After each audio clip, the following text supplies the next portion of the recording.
The war with Iran has reached its most critical phase. President Trump just drew a definitive red line with the regime in Tehran.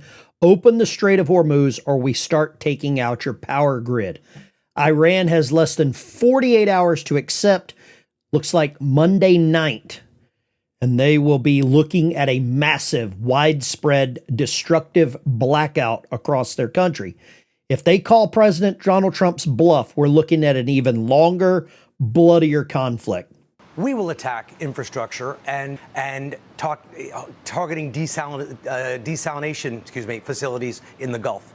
Now, the Gulf states are very dependent on desalination. Just to look at Qatar. Qatar gets 99% of its drinking water by extracting it from the sea and taking the salt out of it.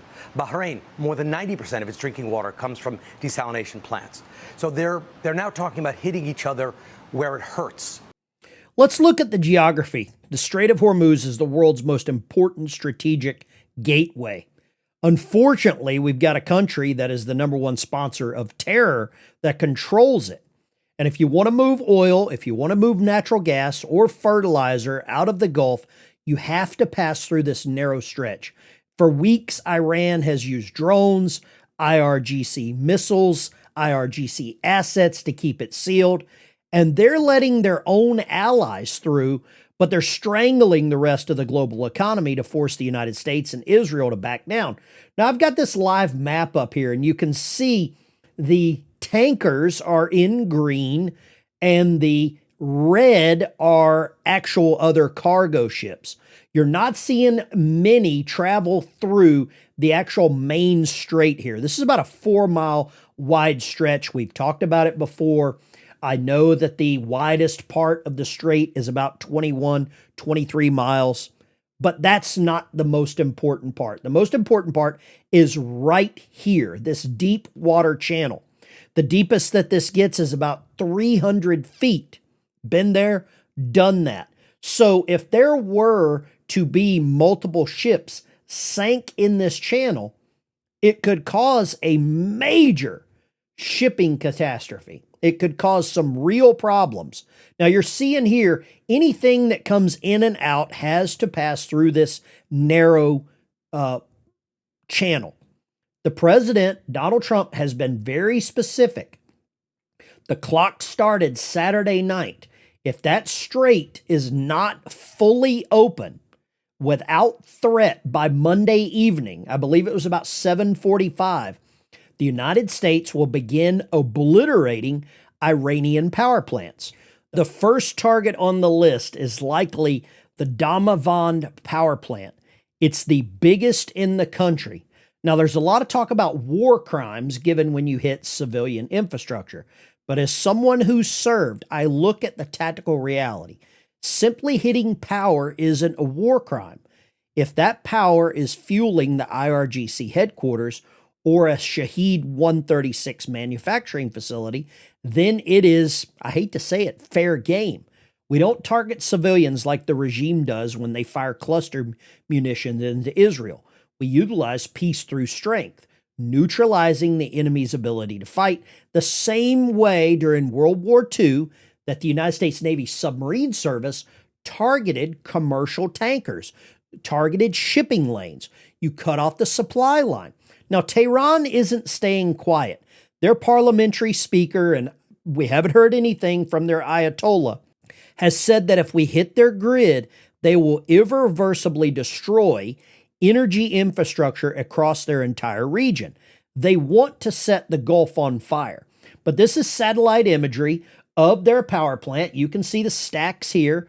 You can see all of the grids. I mean, Google Maps is fantastic for finding this kind of stuff. Here's the electrical substation.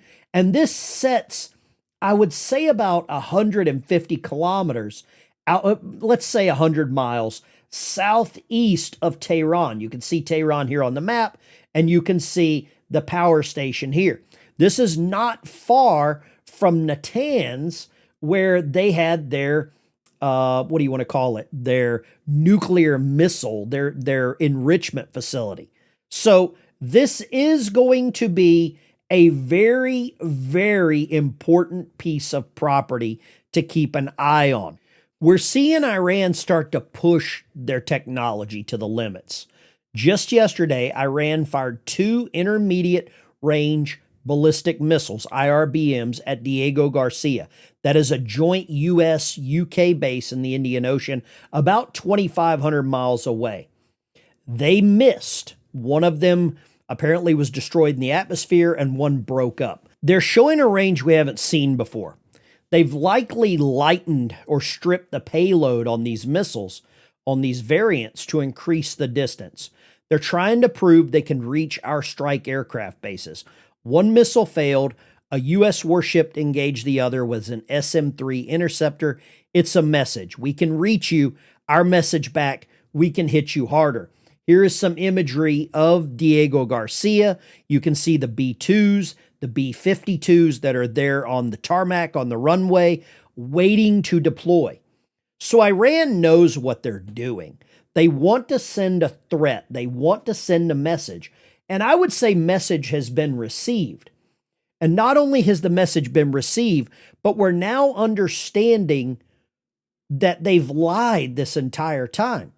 They said they didn't have long-range capability. They said, their leadership said, all of their missiles were less than 2,000 kilometers. That was a lie. And anyone that starts to believe a bad guy, you're setting yourself up for some real problems. President Trump putting the Iran terror regime on notice, warning, quote, if Iran doesn't fully open without threat the Strait of Hormuz within 48 hours from this exact point in time, the United States of America will hit and obliterate their various power plants, starting with the biggest one first. Meanwhile, CENTCOM revealing Iran's grip on Hormuz has been severely degraded in the strikes against its major missile facilities. Central Command Admiral Cooper would tell you we're on track. You know, he and the Israelis had a 4 to 5 week combined air plan. They've executed strikes against, more than 10,000 targets at this point. So Iran right now is crippled.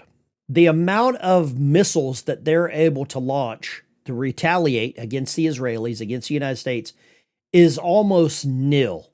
If we cut their power, then that goes to just maybe some mobile capabilities that they have. But I think that's even been limited because the amount of airstrikes that the United States and Israel has focused on. They have focused on those capabilities. So we're cutting off their ability for them to throw rocks back at us. Meanwhile, we have taken out their enrichment facility. There's 440 kilograms of uranium under some rubble in Natanz.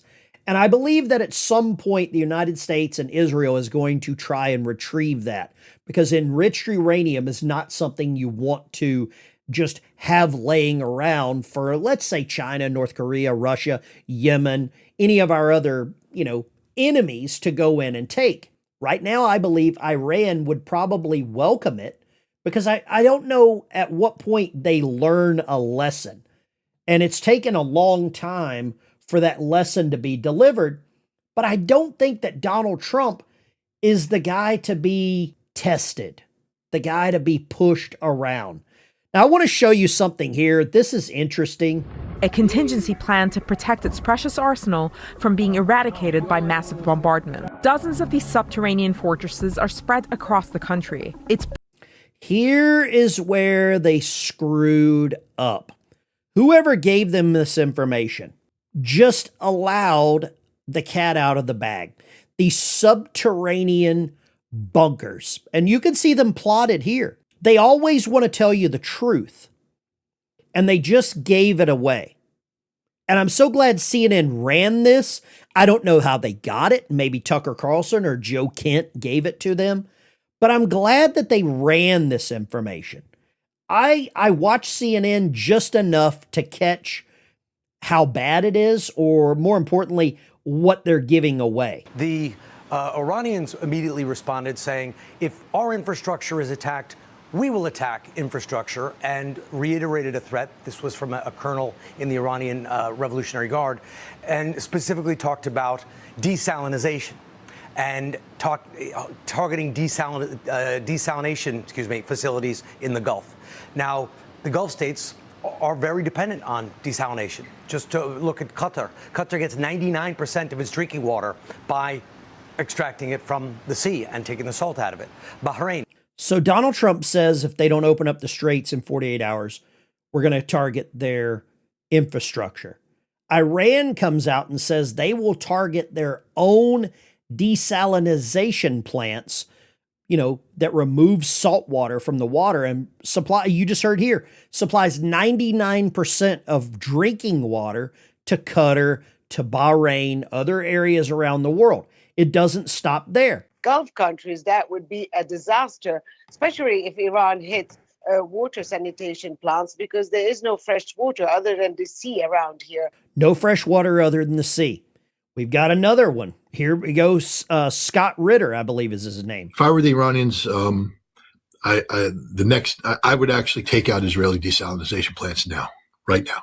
End Israel right now. Just end it. Just take it out, end it. Make Israel over. Israel needs to cease to exist. It is literally the cancer on the planet. So here we've got Scott Ritter, a convicted, PDF. He has been outed as being paid by Russian propagandists. Are you starting to recognize how this works? Are you starting to understand now how the propaganda machine is beginning to work? Because according to Scott Ritter, Iran good, Israel bad.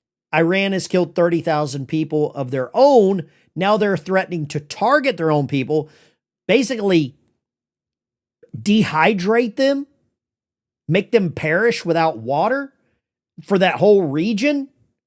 Is that where Iran is at? Is that how far gone they are? Because it damn sure seems like it. And it seems like there's one group of people here in the United States, albeit a small group, that supports Iran, supports this regime. I can't wrap my head around it on to why and how everything continues to be down this same path. The clock is ticking for Iran. They have until tomorrow night, Monday night, to open back up the Straits of Hormuz, to stop the restricted flow of traffic there, to get back to some semblance of commercial trade. And the same people are screaming, no tariffs, aren't saying a damn word about what Iran is doing to the world's supply, let's say of oil and other natural resources. And the same people screaming no tariffs won't say a damn word about fresh water being cut off. That's how far we've come, guys. Thanks for watching. We're going to be standing by and keeping our eyes peeled for what's going to happen Monday night. Do you think Iran will respond? Do you think Iran will lift sanctions in the Straits of Hormuz, let shipping traffic get back to normal? Or do you think Iran is just on this, we're going to ride it out and we're going to just destroy ourselves? I think they're tempting Donald Trump. They're testing him. They are seeing how far he will go to keep his word. There's a lot of people that are upset by that. Stay tuned. I'll see you in the next one.